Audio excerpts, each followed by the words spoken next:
Hi, hello everyone. Welcome back to another talk with Scott Killaby and Mihai Algiu in a series of psychotherapy and non-duality, where we are integrating psychological processing, modalities, somatic psychology, somatic inner work with awakening, enlightenment, Buddha nature.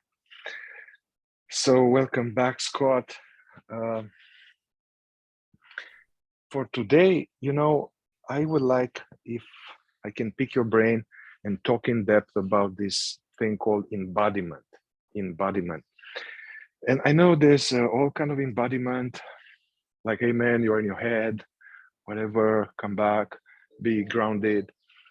Okay, let's say we can take this out and we can talk more like in the context of this non-dual awakening teachings, where we are trying to seek the self or seek presence or seek our true nature. And then some of us, we have glimpses and like, yeah, I'm that, I'm the presence. I don't know what it is, but I'm that. And that seems to be like an ultimate win and a feeling of like, yeah, I got this. And also if we are influenced by New Advaita teachings, we may feel like, that's it.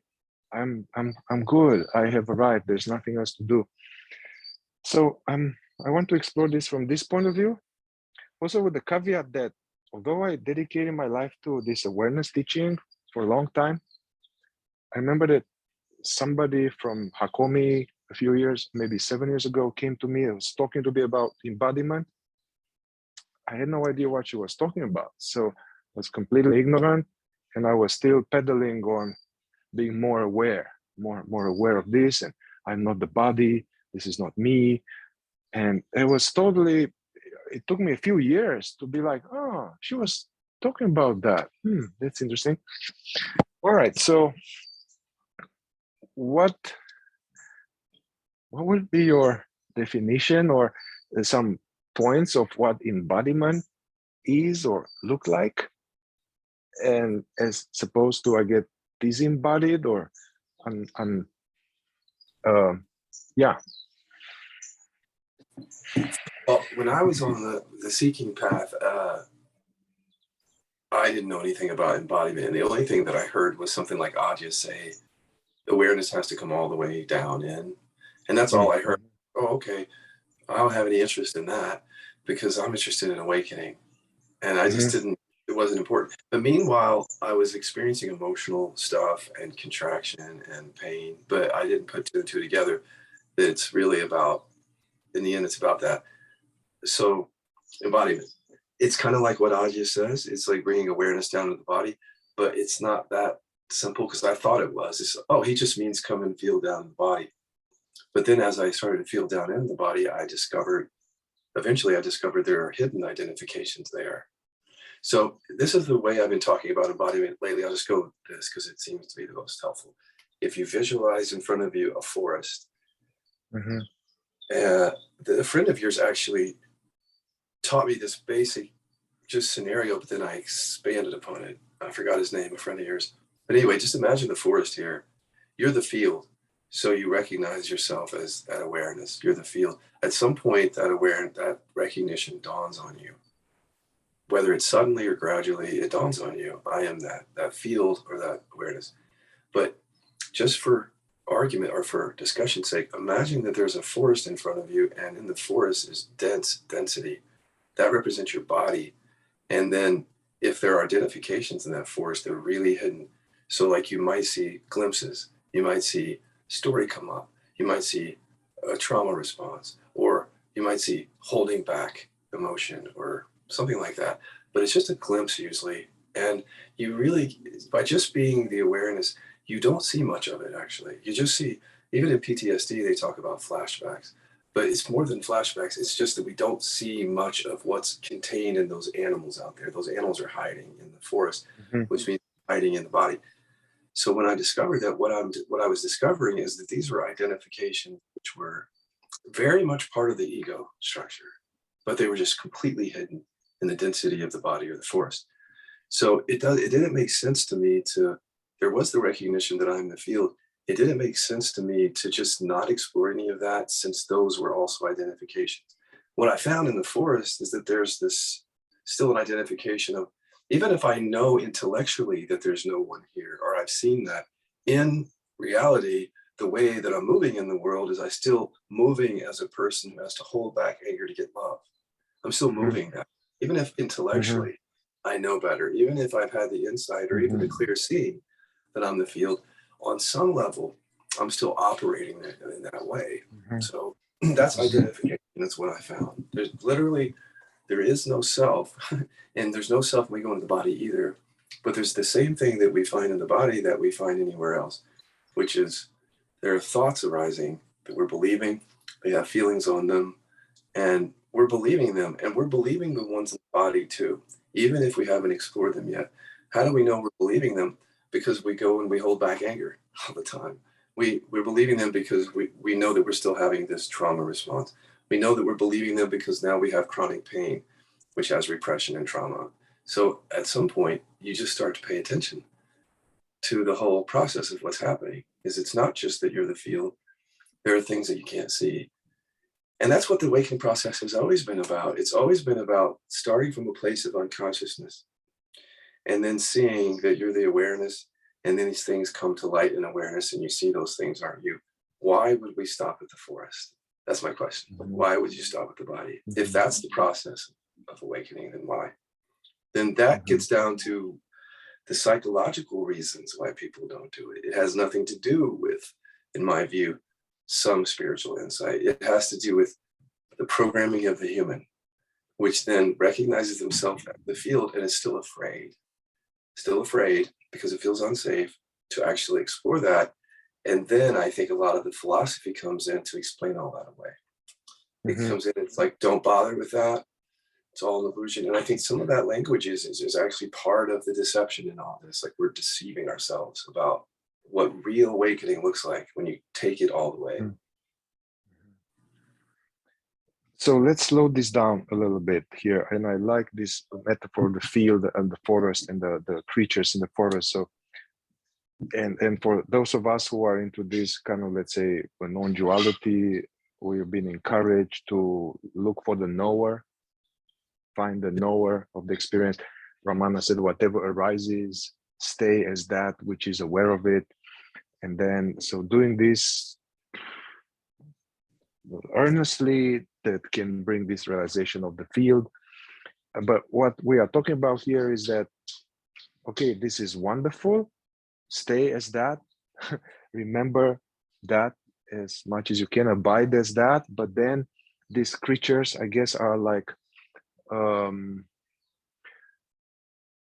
I have to hide, I have to look good, I need weed in order to be joyful, or some trauma, or some content of awareness, content of awareness that basically, I guess, some of the teachings have been received this century at least, or now, they are cautioning, hey, don't go into the creatures too much because this is not real, and stay as the field. So I guess your update or pointers are like, so the question is, it seems like there are some misunderstood spiritual teachings, or some incomplete spiritual teachings, or taken out of the context. That's what I heard some non-dual scholar, is that modern day non-duality is cherry-picked this or that, but there is no the foundation. So what would be some of the, why would be some of the reasons, or what would be some of the reasons why one subconsciously might do that, to avoid maybe some of the misunderstood pointers from various teachings, where one would feel like that wouldn't be the right way to face the demons and the lions and the critters? So that question I'm going to answer in a second. You may have to repeat it because I want to respond to something. Because how do I know that an animal is illusion if I haven't investigated that yet? Because otherwise I'm relying on a past insight. I'm relying on a memory that when I investigate something, it's not real. That's the mind. And Yeah. so you're using the mind to say that something before you've had the direct experience of that is empty. You're Yeah. saying that it's empty. You're not relying on direct experience. It's a belief, it's programming. And so what is the motivation for people to be doing that is your question, right? Yeah. I mean, I can also, you say I was in all these retreats and satsangs and everybody speaks like that. And Francis and Rupert and Muji and other people speak like that. So then I downloaded this through program, which I haven't totally embodied. And I'm like, yeah, and I'm speaking now in the community. Oh yeah, but it's not you. Oh yeah, but I guess, yeah. So it's not mine. It wasn't mine. So I'm taking Francis's understanding and I'm running with it, which blocks my investigating of this. That's so when I'm a teacher and I'm putting forth these things, because this is my experience, sometimes I'm robbing the student of the opportunity to investigate for themselves. So if I'm putting Yeah. forth positive truths and I'm saying, don't bother, that's all illusion, I'm literally robbing the person of Yeah. that information. So this is why I stopped putting a Yeah. lot of truths out there and I just started inviting people to inquiry so that they could investigate for themselves. But Yeah. you also had a better question there is like, how did that happen or what motivates Yeah. it? How would that happen? Yeah. What are the factors that contribute to this out of good spiritual reasons to not investigate my sense of separation, my darkest sense of separation, basically leave it unbaked, It feels the like cookie. it boils down to fear, but a lot of people wouldn't admit it. And I didn't admit it. So in other words, there was an anger repression in the forest for me. Before I explored that, I would say all sorts of spiritual things that would keep me from exploring it and kept the fear hidden. But when I went to it, I realized that there was fear in expressing anger. So there's just a basic survival fear that we still have to deal with even as we recognize the field, because this stuff is very unconscious, like the fear that might keep us from doing it.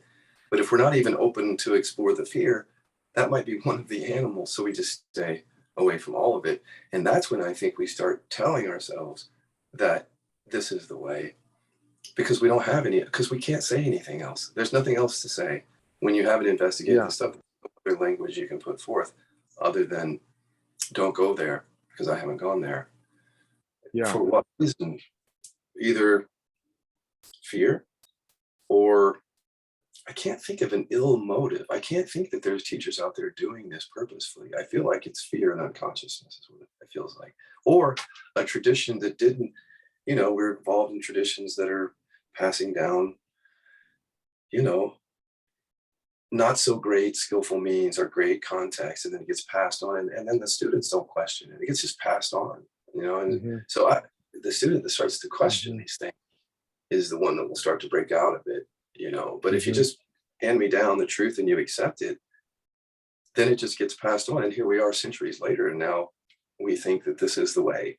Like we've lost sight of the earlier insights of some of the traditions that were trying to tell us that Mm-hmm. the body is involved in Mm-hmm. this. Mm-hmm. Yeah. Yeah. I guess I'm more like from the position not of a teacher, but position of a aspirant or devotee. I guess there are reasons of, because one experiences the field, then it's more stable. So maybe there's some reluctance. In my case, there's a reluctance to go there because this is the truth, Yeah. and also believing, so putting these people, the teachers, on a pedestal, or it's also natural because they say these teachers, they shared 10 things with me, and I have verified 7 of them. I really verified them and they helped me. So I have faith in it. So then if somebody said this, hey, don't go into the mud, I'm like, oh, okay, he said that. I'm not gonna do that. He's my teacher. So out of, I guess, innocence and listening to the teacher, but that's really tricky because, as you said many times, the teacher may unwillingly, inadvertently download some of their misunderstanding or some of their path which worked, but it's not fully complete or something. Or they didn't have the level of trauma and repression of some of their students. So they don't have Right, any going through that level right. of it. So there's that. Yeah, yeah. But I want to bring here, you know, actually this in some of this non-duality, but not new Advaita, more like traditional Advaita Vedanta or this Kashmir Shaivism. They were talking about this. They were saying that, okay, the recognition of our true nature, that is not the end of the road. That is more like 30% of the road. And then they were saying that, okay, once we realize that I am the presence, then there is what they call post-awakening sadhana, post-awakening practice. Now, why? And they were speaking like, well, okay, you recognize awareness, you recognize the self, or the self recognizes itself. But then I have 40 or 50 years, 5 decades of living my life in being asleep out of conditioned programs.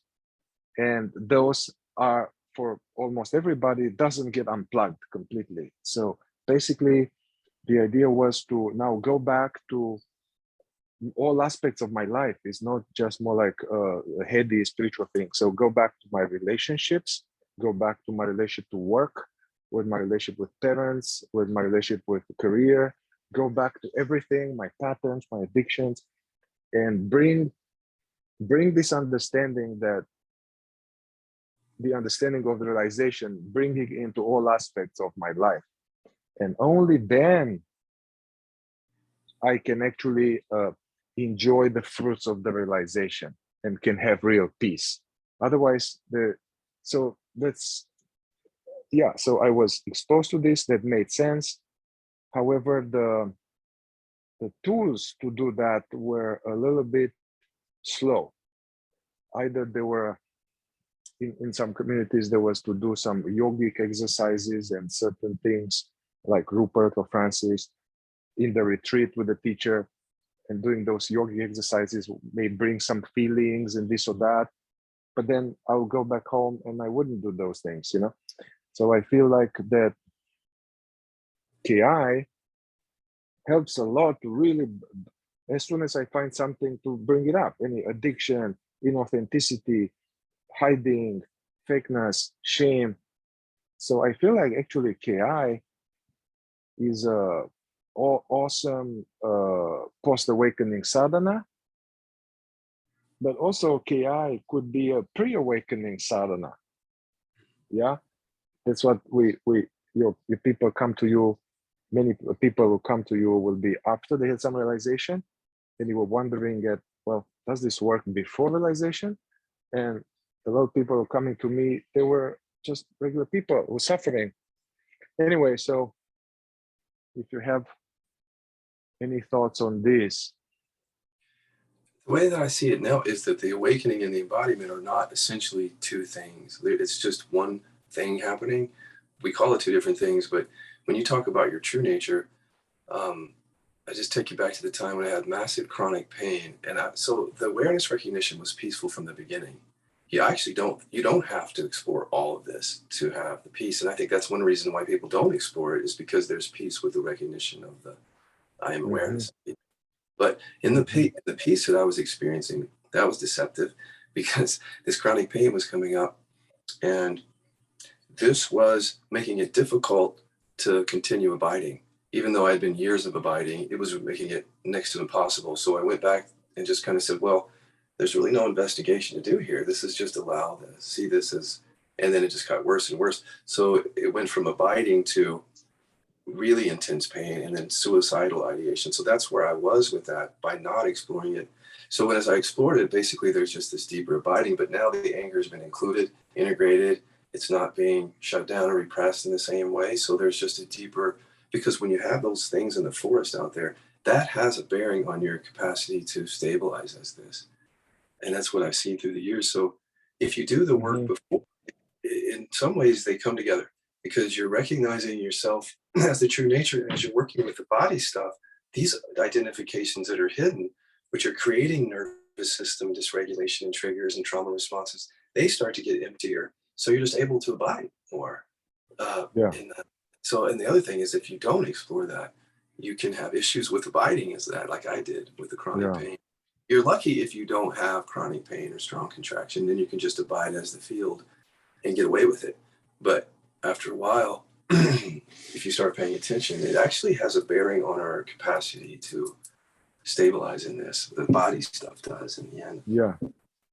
Yeah, that definitely see this oscillating, and then going back to meditate more, or you know, going back. So it's almost like stretching towards the field now. It's kind of like stretching towards the field because I'm trying to go past something, you know. And you are saying that, well, face the something, and then you will naturally abide as the field. Yeah, yeah. Okay, so love is seeing everything. Did he mean that, Nisargadatta, or did he not? Because that would be including those animals. Yeah, he said this very deep, like wisdom is that I am nothing, I'm no object, and love is that I am everything, I'm all the objects too, and in between those I live my life. Yeah. But not the conscious stuff, you see? What? You really listen to what he's saying. Did he really see? If he really meant that, then that would include the animals. You're everything. Yeah, there are other people as well as my fear. Yeah. Yeah. You know, this was like long time ago when before I got to Non-Duality, I got to David Hawkins, and he was the first one that talked about this. He was saying, okay, first, they are objects, like thoughts, feelings, stuff like that. Then your job is to realize I'm not the object, I'm the field. I'm not the object, I'm the field. Then, I said, once you realize I'm the field, you realize then next step, I'm everything, basically. Yeah. So you have to go back to all of these things. Yeah, but you know, it was in a book, it was in a tape. I was like, yeah, but I didn't have tools. I didn't know what to do. I didn't, you know, and it's also seductive to put my hat or land on, oh, I attained, I have realized Buddha nature, you know, that's, and also I've seen a lot of people and myself, people, let's say some torment comes up and I'm like, dude, let's look into it. And then people say this, and I say this too. Oh yeah, I work with that. I know I worked with that before. And there's this thing like, oh, I already work with that. I already work with that. So now I'm like, dude, this is that basically you haven't worked enough with it, because if you really work with it, it will be done. So let's do it. Well, you know, that's what I call the resume. Like if people say, I've already looked at that, that doesn't matter. Because if it's still there, like you say, you're still believing it, you're still identifying with it. Yeah. I kind of lost the other thought that you had there. If you want to prompt me. Oh, shame. Here's what I was going to say. Let's bring that into the conversation, because after you attain, if your ego connects to that, like I've attained, even if it's very subtle, how are you going to come out later and say, oops, I forgot some stuff here? See, because there's a shame that comes up, and so there's hiding in spirituality, or that teachers do it too. And so it's not a good model for people who need to go to this place, you know, to hide stuff. Yeah. I guess your embodiment, when you speak about embodiment, your teaching is to really to explore, feel everything within the inner world. Nothing is off the chopping block. Everything needs to be looked at. Also, all my triggers with the world, with the government, with no matter how fucked up it is, what's happening. Look at this, what's inside about what's happening. So that's what I get from you. To all of this need to be investigated. Some of them need to be skillfully prompted up because they are hidden.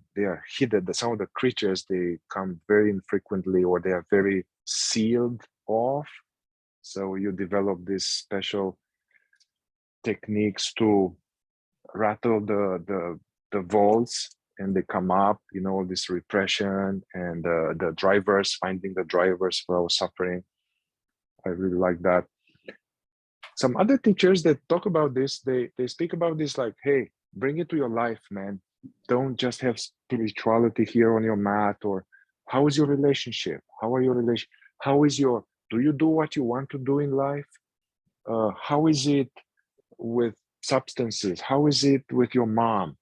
How is it with postponing, procrastination? How it's, you know, so that's, if you have something to say about this, like, it might be remove them from life or focusing on this, not to be distracted, but then to really come back to my life and live fully somehow, live, yeah. I think those are important questions. Test the really test the realization.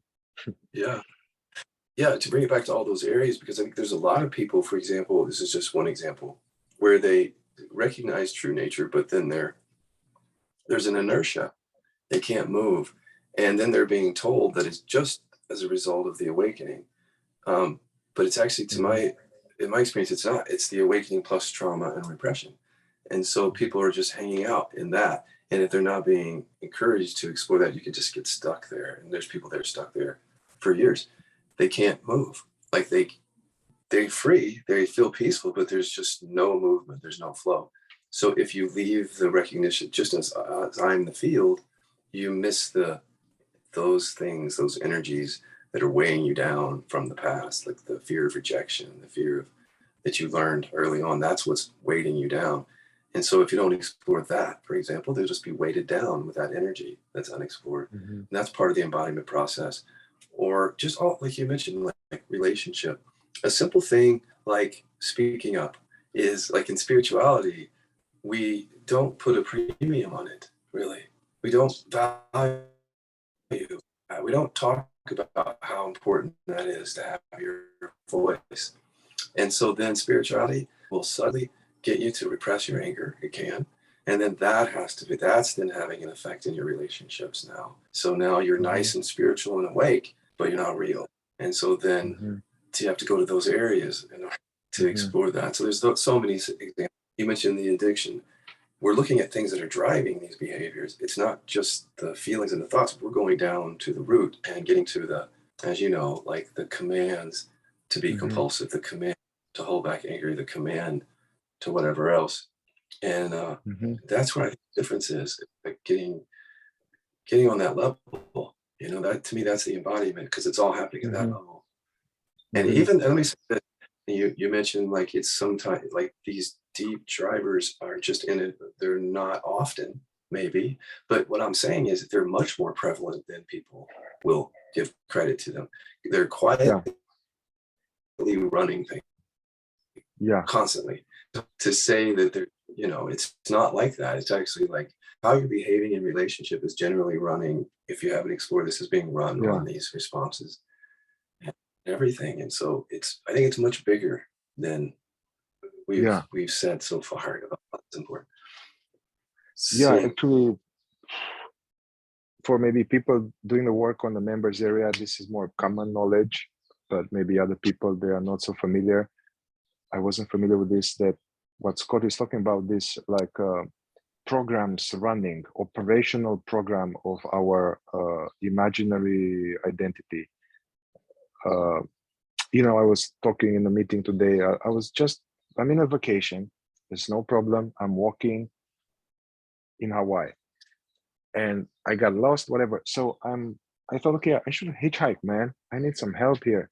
But I was noticing discomfort about putting my hand up, and I was not looking, and there's like weird shit. So basically I was, oh wow, what is this? So I started to look because I'm used to looking, you know, for all of these KI tools. I'm like, oh, what is this? And then I came with this inquiry, you know, it's okay to ask for help. It's no shame to do this. And anyway, so very soon doing this, I found out this, like, don't ask for help. Don't be a burden. Don't be a burden. Don't. So this what Scott is talking about, these commands that are, I think for us now it's easier to catch it, but they are like, you know, it's the Wizard of Oz there that we are not aware of. So part of embodiment is to hear these directives, man. Directives coming from the deep adaptive subconscious patterns. And this is fear and survival, remember. So what value do I have of saying that I'm the field when there are definite fearful survival, which are separate Yeah, self beliefs operating around yeah, things that are actually threatening? That's the thing. It would be different if you yeah, were getting out of the way of a car, but you're not. There's no physical threat. So your system has stored this as a real threat. So yeah, what is the yeah, value of me saying I'm the field and not exploring that yeah. other than I don't know how to explore or I'm afraid to? I Hmm. don't understand the value other unless you try to impress people, like on the field. If you're Yeah, not trying to impress people, then you don't have any vested interest in that. And you're actually more interested in just being curious about what you're yeah, actually experiencing, not what you want people to think or what you want to think about your experience. But you know what I mean by that? Like, yeah, yeah. I think that's definitely an obstacle for me and for other people or in this community was wanting to look good. You know, the I had some little realization, and the ego is like wanting to look good, wanting to get recognition, wanting to get this, wanting to. So then I'm basically the thief. I think that's Ramana talks about this, or Nisargadatta. The thief becomes the cop trying to catch the thief, and you're fucked, you know. So yeah, well, that's why we want to base it in awareness too, is because, you know, the yeah, ego identifies itself. But if you root it in awareness, it's different. It is a different exploration when it's coming from awareness. You're really rooted in that more as the field, right? yeah. I guess if that is really not just some memory of a state, and if it's uh, experientially accessible and experientially happening, there's a clear distinction between a content like a voice, or it says something, or an image, and just a being. It's obvious, you know. When there is not this recognition, it's easy to stick with every content because we haven't discovered there's something else but content, you know. Exactly. Yeah, but you know, I want to say, after I done a lot of, let's say, awareness work under wrong guidance from someone, then I went into some kind of work that they were not talking about awakening, they were not talking about enlightenment, they're not talking about awareness. However, they were doing some kind of work that was actually very helpful with embodiment. Actually, I must say, they were, and I used to poo-poo that kind of work, and I felt superior towards that kind of work. And that, anyway, so that was about in men's work. They were talking about integrity, man. To say, to keep my promise, to keep my word, to not to pretend to be somebody I'm not, to clean up when I'm out of integrity with other people, with agreement, to come up clean. um, there's this thing of being real, being authentic, and bringing all of these parts online. Basically, in men's work, there was this idea, which I can see was the beginning of repression work. They were saying that to have range, basically, one moment I can go deep into feeling and share intimately with someone and share grief and be hard, soft. The next moment I can put boundaries and shout at people and say, hey man, back away from my kid here, get the fuck out of here. Next moment to go deep inside, introspect. Next moment, be a good leader. So they wanted us to have range. And but however, there were no tools like, you know, so I can see that doing the repression of sadness, of anger, repression of joy, doing all of this work, there comes now this more of Mihai online and authenticity. Basically, this what's called being authentic. Yeah. Uh, I think all this is embodiment, being authentic, being honest, being transparent, being real, asking for what I want, saying no, putting boundaries. If that is not possible, that's some embodiment work to do with Buddha nature or without Buddha nature, or whatever. I mean, I can't say it better than you did. Exactly right. So the range, it gets denied, or the way I call it is resources. It's the same thing. Mm-hmm. But so Yeah. to me, emotions and all these things that we're holding back are resources too. Like we can't function very well as well if we don't have these resources online. And you can see it in people. Like if they don't Yeah. have the anchor resource online, they just can't go there. There's no range. If they can't express sadness, if they're holding it back, if trauma is keeping it back, they're going to have difficulty in those moments really connecting on that level. Shame is going to be completely offline. They're going to be this whole area of their life that is completely shut out because shame is like that. Where's the Mm-hmm. range in that? You know, Yeah. it's so there's something that happens when we, not to everyone, as we hang around these teachings long enough, we even start to model what we think it's supposed to be like. And it ends up being very different than that. But we start thinking that I'm supposed to always be in every situation like this. Is that so? With no reaction. But sometimes that's actually coming from the fact that you haven't actually explored it all. You don't have it all here. And so you're just in this place where which doesn't feel real to me. It feels like a protective thing. And it feels like when you go and you get the range, you don't have to do that anymore. That was all. I don't know how to say it, but it's the range is really important in this, is what you're saying. Yeah. Fully agree. Yeah, and all And this without needing, without being identified completely. That's the thing. It's not. Yeah. The range comes from being able to go to those places, welcome and allow it without being lost in it, identified and stuff. Move into the other easily when you're not identified with any of them much. Yeah. I mean, I can see in some of the lead facilitators and the, let's say, elders in that men's work, I can see they have range and they are wonderful, deep people. And I can see that because they are not interested in other work, they are more like, I have a range as a person.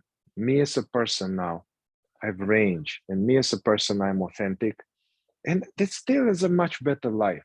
I like it's a it. much better life. Yeah, man. And like, it's better than some awakened guru who has a lot of shit underneath. I don't know.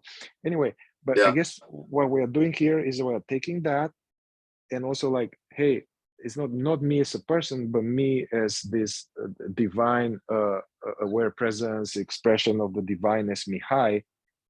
So now God is allowed to have range as Mihai, you know? Yeah. Hey, let's let God have range. Exactly. Yeah, this one. Yeah. Yeah. So things like any pretending, any hiding, it's suspicious. All of this, any sense of separation, that it's lack of embodiment, basically, and which is lack of investigation, which is lack of unpacking that full file, you know? Yeah. So and it can also say compassion for ourselves when we don't show up in that range too, is because I don't want to create a new thing here where it's like, if you're not doing this, you're not, but just have compassion when we lie, compassion for ourselves and curiosity about what was driving that, but not trying to in any way be a perfect human in this. Like there's passion. That's in the fourth way. They had this like, hey, observe yourself, but the more you become more conscious of your ego, the more you'll be horrified. If you're horrified of what you are seeing, it means that you're on the right track. It means that you are seeing some shit. But they were saying, hey, be careful, not now be upset with that and judge it. So you're saying to, okay, you are horrified, but then to observe this with like a curious, interesting stranger, not in a judgmental way, you know, like loving. Yeah. You said in a video recently, you can engage in this embodiment work, which I guess could be the conditioning work or purifying the body mind from sense of separation. You can engage this even before as you start. You know, many of you or me or other people, we've done a bunch of practices that were helpful in some way, but created adverse effects in some other way. And we needed to undo them later. Mm-hmm. So can we brainstorm, or can you suggest any practices for the purposes of becoming more conscious, more awake to the truth? Some practices that are they don't have a lot of adverse effects. Yeah. Well, maybe not like non-repressive, no, things that you don't have to reverse it later, you know? Yeah. Some things I would that I'll say are actually just more incomplete than they're creating advert. So obviously all the awareness practices where you recognize you're the field, anything that helps, the headless way, Rupert, you know, stuff that I share, anything that helps, just that recognition, part of that practice. And then bringing that into your body from the beginning, so where you're detecting what you feel throughout the day. So it's just a head thing. You're not just going blank mind without connecting the body. Sometimes you might give it like this: think of awareness starts. This is what my teacher said to me, as if awareness starts behind the body, so that when you're resting, the entire field is there. There's thought and feeling, so that you're more awake to your body from the beginning. So when you detect, for example, a simple thing would be like, feel everything, obviously, is one of the things that I like. If you can just feel it goes a long way, because your mind is trying to get busy because you're not allowing things. It's like, if you allow, your mind doesn't have to go figure out solutions and worry. But if you don't feel the fear, then your mind has to get involved and kind of think of, so just feeling things come and go, practice. But then that's where it breaks down, because some of the stuff that we're feeling isn't actually just coming up to be felt and allowed. It's actually coming up and stuck or repressed or suppressed or avoided or going to go drunk instead, all that stuff. And so for that, it's inquiry or something like that, Hakomi, that prompts things up. Just something that prompts the unconscious material. Yeah, because if you feel everything, what we usually, without investigating somatically, we are feeling the what we see of the iceberg. That like nice platform, and there's something, but we don't feel, we don't know what's underneath, and so that it breaks down. So there you may need some special things to go underwater to investigate the iceberg under the water. So this is this KI, somatic investigation, and can I say one prompting. more thing? Yeah. Sorry to interrupt you, but I want to say one more thing there, because the thing that I keep seeing is that people will pick up the awareness practice and then they'll focus on just witnessing thoughts, for example, and then and then later on, or about 10 years ago, as you know, there was a trend of like somatic, feel everything. But then some of those folks were just tuning right out of the mind. And so what I'm saying from the beginning is become aware of the mind-body connection from the beginning. When you're suffering, you're not just thinking, there's energy on it. When you're feeling something, you're not just feeling it, there's thoughts on it. And if you the quicker you become aware that it's a mind-body thing, the better your practice will be. Because a lot of the adverse effects come from trying to separate our experience out too much, like just going to witness mind, just going to feel everything. And that's where it breaks. Yeah, very good. So actually what you in Hakomi, they call it the organicity, the body and mind, the one. But still, you know, because of various reasons, I ended up doing the same mistake that you were saying. I was initially there was disembodied awareness, and then when I got to Hakomi and somatic processing, I got into the swinging the other way. Like, well, this is all a story. You know, what is in your body? What's in your body? Go into your body and welcome that fully. Let it devour you. Oh yeah, this is a story. And then I realized I went too far that way, and more like starting to engage with your work. I was like, oh yeah, no, this is like a contraction here, but it says something. And that was the interesting verification, is that I bring awareness in the contraction, I allow it, and then I ask you, what does it say? and then it says this, and I witness the thought, and then the contraction goes away. I was like, whoa.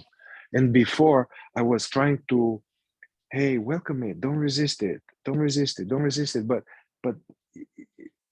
I needed to meet, there was a Ziploc file, you know? So that's much more embodied. I guess this mining, both ways. Either there's something in the body, it's unpleasant, what does it say? Or I have this thought and it keeps looping. Where do I feel this in the body? Go both ways and bring awareness to body, mind. Yeah. So that's a good practice right there, mining, in case people don't know, to start. Yeah. So that you don't get stuck in the just mind, just body, just awareness paradigms, because it's all there. So you start with, like, when you feel something like he says, it's just ask, what does it mean about me, or what would it have to say, so you can see. I'm just telling the people listening, they might not even know that simple tool. Yeah, that doesn't get to what we learned, is doesn't really get to the trauma and the repression commands. There's stuff under that, but that's for another day. Yeah. You know what you said, your teacher said that, or somebody said that, hey, have awareness as if it's behind your body. I read this in one of my teachers from Jean Klein. He was doing this, like, have as if awareness radiates from behind the body. And I guess this was a trick to overcome the program that awareness is in the head. Yeah. That the awareness in the head is going there in the belly. So it's more like to have, you know, but from one angle, these are tricks. There, because a client said, oh yeah, I know it's behind the body, I don't feel it. I'm like, hey, forget about it. This is more like a trick. So yeah, it's a trick. It's not rational. It's not rational. Right. It may foster a glimpse of the background. That's right. It's like almost like a thorn to remove a thorn. The awareness does not there, period. It doesn't start anywhere. Yeah. But you believe it's here, so it's a trick to remove the thorn. But you eventually let go of this too, back here. Yeah. It's a tool. Yeah. It's a good tool for the body thing, is what it is, and for not locating awareness. Because people, I noticed, like when I was processing with them, when they would look down, it would always tell me, like, okay, you must think that the awareness is coming from here. And so that's also how they would often miss the mind, because they would look down as if it was just body. And as they're looking down, they don't see the unconscious mind there. So having them see awareness back here, now they can see the unconscious mind with the body instead of looking down. But when I say awareness is in the head, actually, it's like I am in the head, basically. And some other practice, I think that's, you know, these are preliminary stuff that will be helpful. So I remember that Eckhart talks about this, hey, cultivate this inner body awareness. You know, if I had done this, I had a lot of years of no inner body awareness. It's just thoughts. But yeah, so kind of throughout the day to be sensitive to the inner body where we have our emotional body. And so I think that's a good practice, because the opposite, the option is to not feel it and be in the head and in the past or the future, you know? Because in the body, I think you said, or somebody said that in the body is where the world and the mind meet, you know? And so there we have our sense of separation, most likely. And I would add here I think it's a very simple practice is this, I feel something, I don't know what it is, but put a word on it. I used to not like that. I thought, oh, this is bullshit. But no, I'm sad. No, I'm lonely. No, not to identify with the thought, but just to, it makes it more crisp. And then even you would go further with, okay, vulnerability inquiry, reverse that. So I feel a little frustrated or angry, be like, I'm not angry. And then the subconscious will say, no, I am angry. So that's, again, another preliminary, very useful practice. Very much so. And so we're kind of getting into some of the skills there, which is good to kind of get started. But, you know, there's a whole set of tools if you want to come learn it, because we have more to show you there about that. But you said something that, oh gosh, I want to speak to it. think I forgot it. Give me a second here. Yeah, I think I forgot it. It's something that you were talking saying about the Eckhart Tolle inner body awareness throughout the day, or the awareness, the me in the head, putting a name on it. I don't know what it was, but I'll just keep going. It'll come back to me. Yeah. But Yeah, you know, yeah.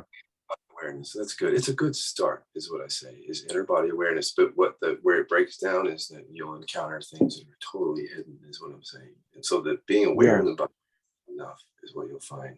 Yeah. Unfortunately. Because there's stuff hidden there. Yeah.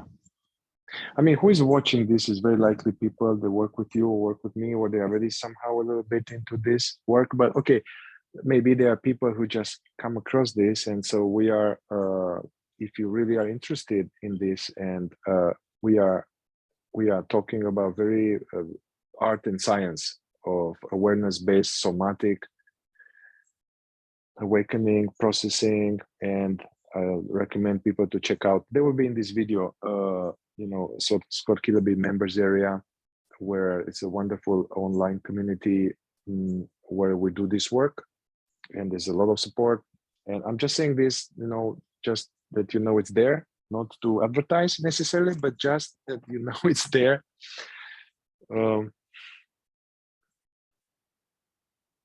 Another thing, Scott, here, I'm noticing working with people. So I've been noticing in the past this pitfall, like, okay, I'm doing meditation now. I'm meditating. You discover this too, meditating. And then I get off the mat and I'm just Joe in separation. Okay, then now I know people, they are doing now KI. They are processing with a facilitator, or they are doing self-KI. So now I see now two different things. I'm meditating and now I'm doing KI. But I'm asking people and myself, okay, but what happens when you are not meditating and you are not doing KI, man? So I feel there's a need of this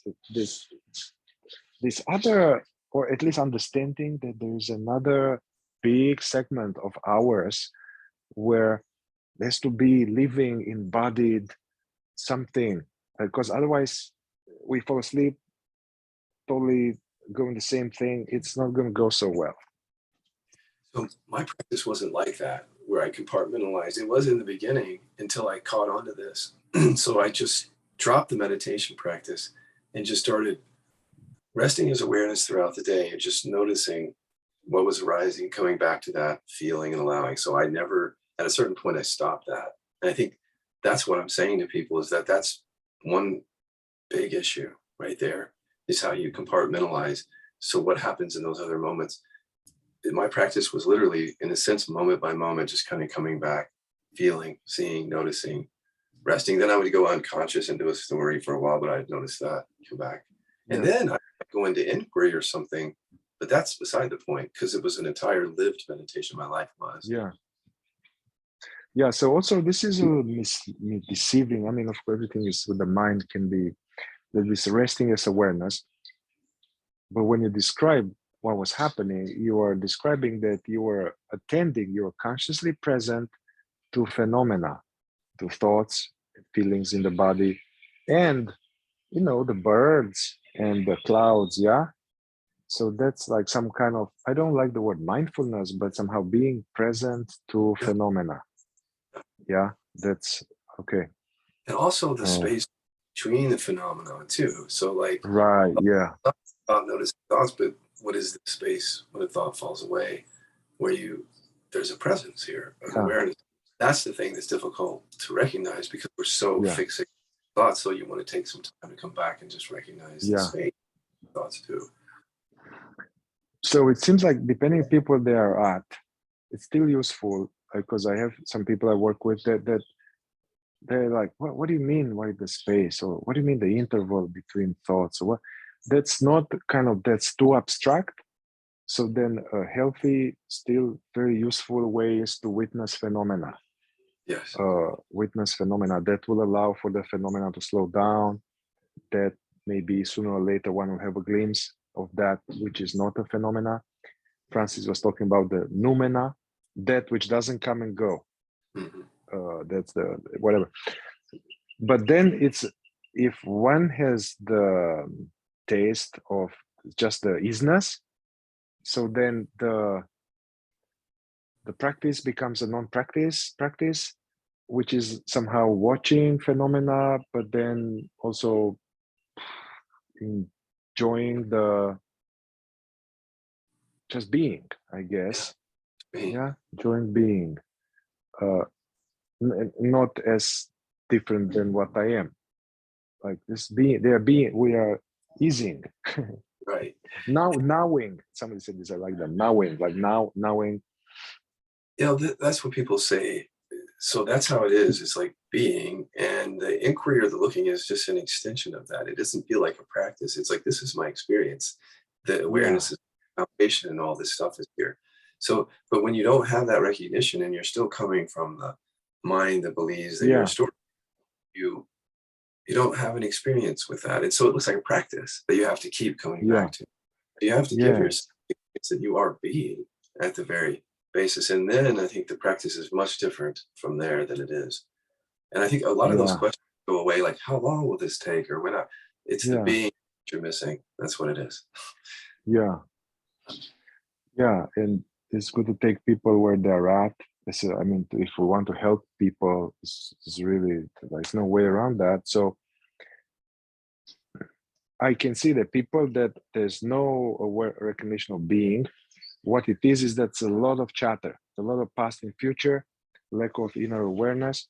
So what I recommend as a useful practice is to, hey, a little, when you have a moment, when you have a free time, whenever, or even use some phone application. You know, there are some phone application that ring a bell. Bing. So when that comes to come to the present moment, you know, Eckhart Tolle, and engage the senses, like hear, see. So basically somehow not being the thinking all the time.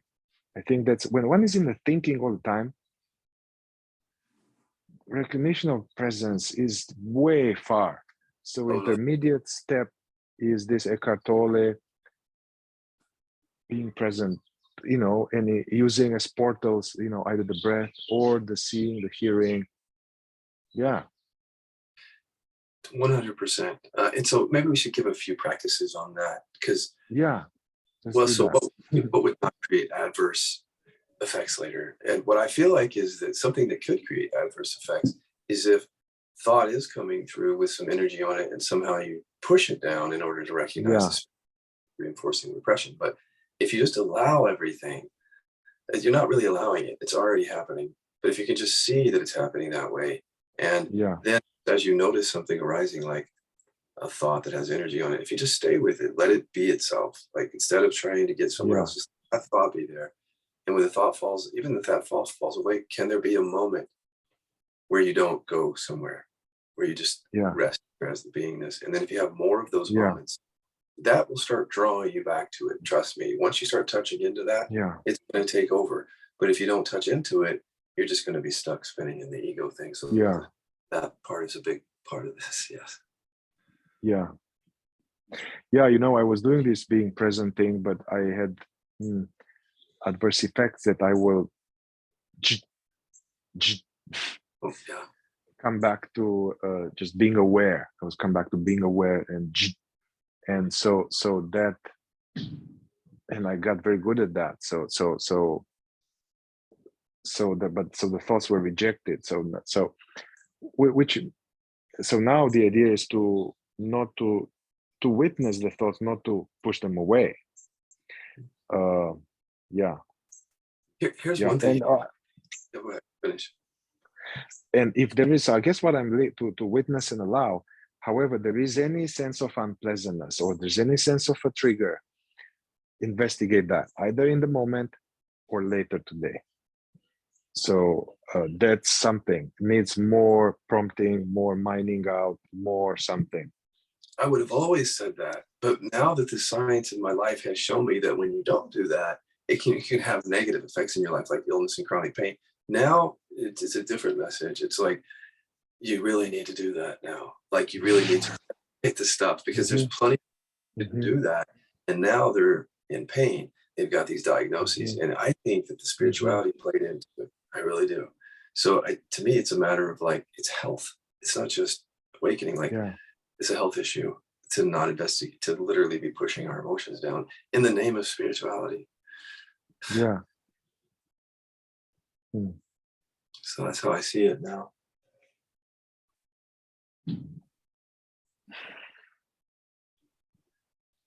You know, there was when I was studying with David Hawkins, he would speak about this exercise that was very helpful for him, which was like to notice the field, which is tricky because one can make, I had a few years where I will make the field as an object. You know what I mean?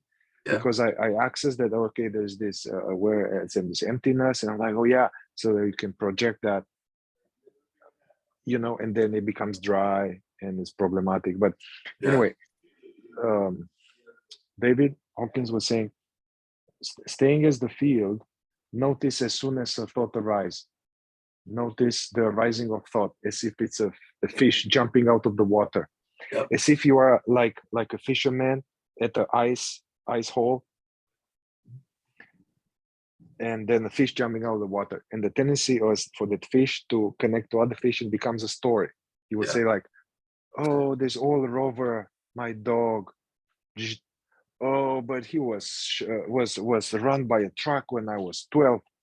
And it was sad. And then afterwards, you know, so he was saying, hey, see if you can catch this as it arises, not let it develop into an all soapy story.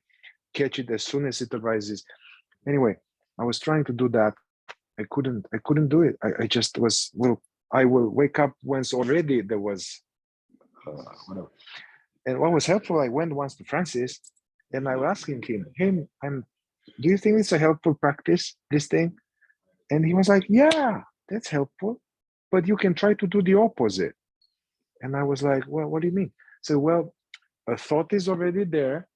You didn't catch it, but you catch it when it's there. Observe its natural disappearance back into where it came from.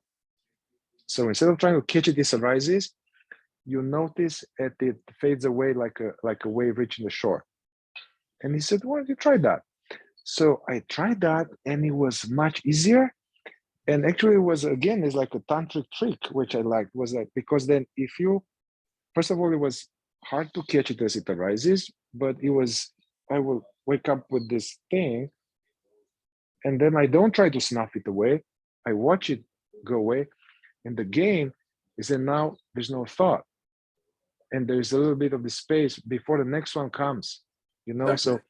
So anyway, there was a cool, was more effortless and spontaneous, and it has some conscious momentum. So the first teacher, David Hawkins, like if I'm on a meditation mat or I'm not being triggered, I might be able to see the rising of these fish. But now we know from trauma is that when a trigger arises, it arises as a reaction. So we're not conscious in that moment. So can you see that might be playing into it? And in the moment it arises, you can't, because it's unconscious, but you can quickly after, like Francis is saying, see it. Yeah. With a real trigger. It's different than on the meditation where you're just talking about dogs, cats. But when you talk about I'm afraid, that's a trauma response. You're going to be unconscious in the moment. Even Algiu said that. He said, I don't see it right away. Because what they're pointing to is trauma, but they're not saying it. Yeah. It comes up as unconscious. You don't see it as memory. You see it as it's already there, but you're unconscious to it. But you catch it then and you see it. Or as we say in KI, you explore it a little bit more in some cases, because if it's holding down energy, as we say, but generally what Francis says makes sense to me. For everyday I can see that these are from my past and they are useful tools, but it was from a time of slight disembodied. And actually I would say, okay, do all of those, but equally relevant to notice a reaction in my body as soon as it arises. That's even more, maybe that's even more juicy and productive. But I can't do that if I don't have, as Eckhart Tolle says, inner body awareness. I not have Right. the habit of scanning my energy body. Yeah. Whatever the energy body, I'm not talking about woo-woo. I'm talking about these sensations. You know. Yeah. So yeah, that will be a very good to train ourselves to notice as soon as there's something, bring awareness to it, and when there's a moment to either, hey, I'm sad, or hey, I'm anyway, to either inquire, investigate, stir it more up. Yeah, Yeah. that's more full, complete enchilada, as they say.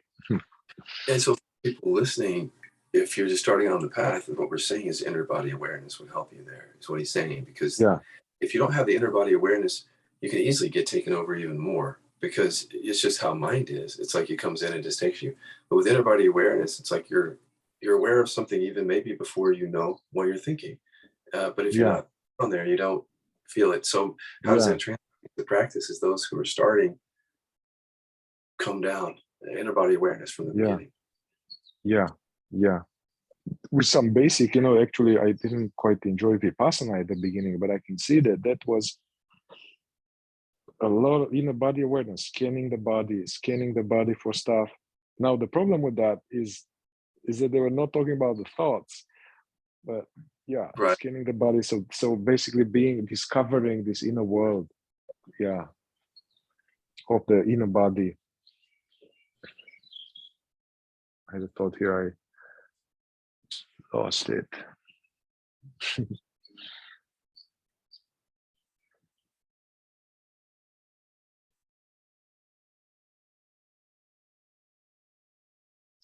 Yeah, Well, let me just bring up something, because we do sometimes talk about addiction, and it's just a little bit of a different topic. Is, to me, the embodiment thing is really important in that category, because having owned these treatment centers, what I noticed is that people were trying to put down their substances before their body had resolved a lot of these animals, and they were having great difficulty with it. And so the people who were able to put down heroin, their body issues weren't resolved, so they picked up something else, they substituted. I think we're really learning about the awakenings, the real context of awakening in addiction, because that stuff could just keep going on because of things that you're believing, stuff that's still identified with. Your addictions will show you a lack of embodiment. Actually, I'll say it that way. yeah, Yeah, and yes, so when your addictions really start to fall away, it generally means that your body is really translucent at that point. yeah, So if your body isn't translucent, if it's still very dense, just tracking that with your addictions. The addictions then can show you the issues that you're not dealing with. And that's what we talk about in New Model. It'll point you back to the yeah. lack of embodiment. It's interesting. The more I talk to you now about this, I can see that 90% of the bulk of your work is about embodiment. So now we have a talk about embodiment, but it's what you're doing is also all of this. I notice in myself, I had awareness of the field as myself, and then addiction. And then I was lying to myself, not looking at them. And then started work with you and started to find the drivers, So anyway, for new people, it's a lot of addiction. I'm trying to engage with a substance or some activity to alleviate unpleasant state, which is uninvestigated sense of separation, which delays. Yeah. So yeah, I guess working with addiction in this way, compulsion, that's total embodiment work. And here's what I'm saying, like, nobody has to do that work. But why? Yeah. But it feels relevant to embodiment. Yeah. I'm not saying like you don't have to do it, but then how do you explain it away? How do you Yeah. explain lack of consciousness in that area away? If you're on an awakening path, you say, I just chose not to do that. I'm going to leave the stuff that I believe there. That's Yeah. fine. But it's about being honest, partly too. It's like saying, I don't want to Yeah. go down that road, and I'm not going to deal with any of this stuff. Instead of coming out and saying, I'm fully liberated and it's all good. Because truthfully, there's still stuff that you're believing, whoever that is, not you, anybody, us, Yeah. me. And so it's like honesty too. Authenticity and honesty, self-honesty is really important on this path to me. Yeah. Also this relationship, for a long time, I I got downloaded incomplete teaching from some of my teachers, and my first teacher was saying that relationships, they are not relevant. Relationships, I wouldn't go into relationship, it would bring back to presence. And so I would have this too. My relationships will never work, and I wasn't looking at my patterns, and I would just say, well, she's not the one, next. And I never, for 17 years, I didn't think that I need to do any work around relationship or that I have a problem. So this is a big blind spot. And now, lo and behold, a few more suffering later, I realized that's a clear test of where I'm at, what's happening in relationships, because most trigger, most suffering came in relation to women. I mean, with myself in relation to women, and so now I can see that that's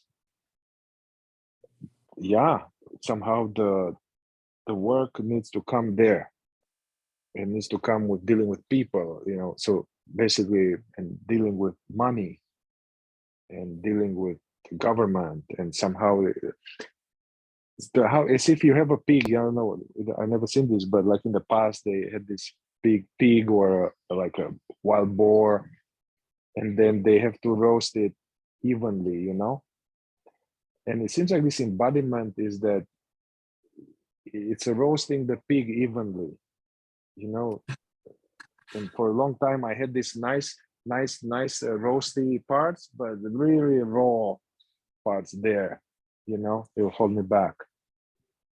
If you listen, the same teachings that say don't explore relationship are often the same ones that say don't explore the body, because what I actually say is that the body is an intersection between awareness and relationship, the world, because all that we're responding from in relationship are the stored patterns from childhood in our body. So our relationship currently is a manifestation of what we're holding unconsciously. So obviously, if you don't explore relationship, you're not going to explore the body. When you start to explore relationship, you kind of have to explore the body in a way. And then relationship is where we find separation, and nothing exists independently. So to say that you can section yourself off here and just deal with the self as if it's independent of everything actually doesn't even non-duality. Because there is no separate self that you can just focus on independent of everything else. It's literally everything is relationship, and the self gets developed through these relationships. How we come to know who we are, how we respond is literally a product of relationship. And therapists know this. You see, you people know this, but sometimes in spirituality it gets lost. I mean, we know this because in therapy you guys have to go study these patterns. I assume that you understand that these relational patterns in adulthood come from a lot of it from mom. So I mean, I think there is this psychotherapy. I mean, there's psychotherapy in sleep and psychotherapy of awakening, so I think it's a lot of psychotherapies in sleep where the psychotherapist is asleep. Really, I mean, straight up. And also book knowledge, and with some little things that I learned that I can make it a little better temporarily. But I have been the psychotherapist with uninvestigated serious stuff, and I have worked with many psychotherapists with a lot of unprocessed stuff.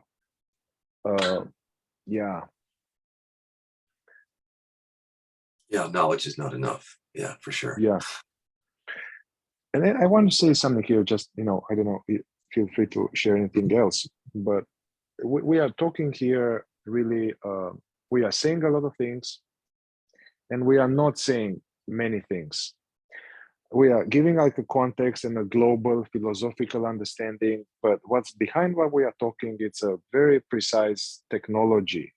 This KI, Killer Being is very precise technology that is very simple actually to learn, but very precise ways to make the unconscious conscious, and now we are here in these interviews, we are talking about it, but just know that this is useful just to hear that. But if you are not familiar with these things and somehow you are interested, you get some bug for what we are talking here. You feel our enthusiasm and whatever. This is not enough just talking about this like this, or inner body awareness, or a little meditation, or a little witnessing, or, you know, we invite you to if you resonate with us here, to go, you know, on Scott's site or members area, because it's a very precise set of skills that are meant to make this practical for you. And we are not talking about them because it's too technical, but I really encourage you to do that if you're interested in this. Because one thing I'll add is that the insights that we're sharing, if people like them, they actually have come from doing the work. Yeah. They thought of this wonderful stuff to say, and then we tried to find tools. Like, we literally just went into experience, and then we come out and talk about it. So now you're just hearing like the last part of it. Like, oh, here's the insights that we found, but that's the work, completely the work. Yeah. And I totally agree with you. I'm grateful for your contribution. That by facing the most painful things and learning ways to not avoid the most painful thing, not to bypass them, not to transcend them, then I found the verification that, oh yeah, they can't hurt me, rather than parrot it before.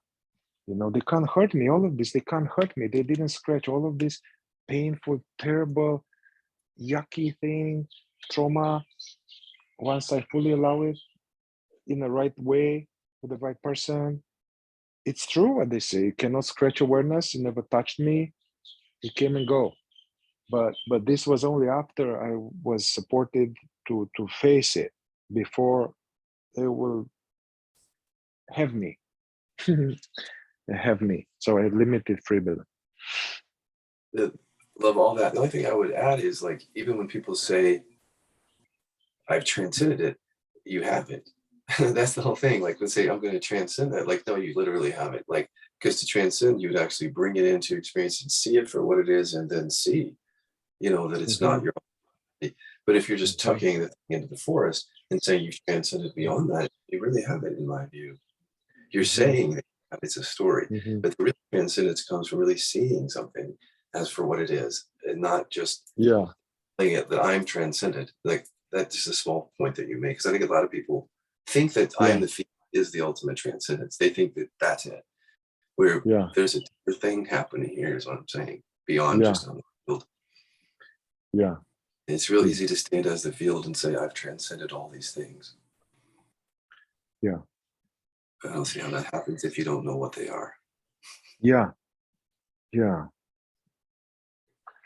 Well, I think that if you're okay, we can pause here, and yeah, thank you for your time, and let's go and enjoy living here on this planet fully, loving fully, living fully, fucking up, and learning from it. Yeah. All right. Thank you, Scott. Have a good weekend. Ciao, ciao.